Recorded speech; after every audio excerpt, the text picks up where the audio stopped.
Hello guys! Pansin niyo ba na ilang araw ako hindi nag-upload? Kasi ba naman hindi naman pala basta-basta ang maging isang content creator, ang isang vlogger. Nakakatuyo ng utak at ng bulsa. Kaya ito nga nakikita niyo, gumagala kami sa Tanawan Hindi pa makapunta ng Kalamba kasi medyo malayo. Napapansin niyo nga na may mga decoration na siya. Pero hindi pa ito pinapailawan ni Mayo. Ewan ko kung kailan opening nito. At dito nga naghanap kami ng kakainan at dito namin napili. Kaya naman pumasok na kami sa loob. At ito nga nasa loob na kami. At medyo marami din ang nakain. Siguro masarap dito.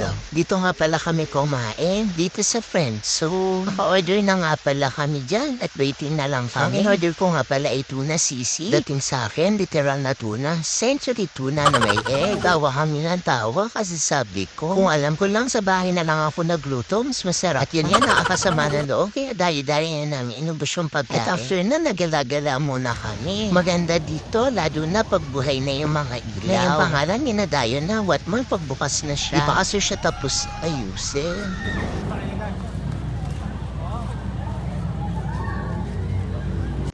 Di ba maganda siya?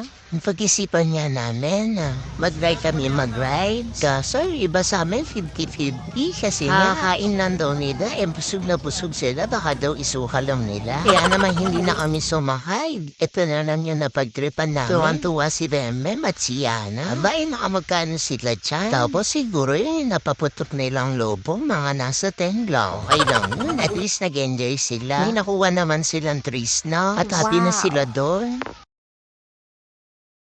At after nga, bumili na lang kami ng shawarma para pasalubong. Bumili din kami ng cheesy puto bongbong. Promise, masarap siya. Dito nga ay libang na libang ako kasi si kuya sobrang bilis. Tapos may pahagis-hagis pa siya ng kita. Tapos after dyan, bumili yung mga bata ng laruan. Tapos kami naman matatanda. Bumili kami 60 all items. Hindi ko na malo na video. That's all. Thank you for watching.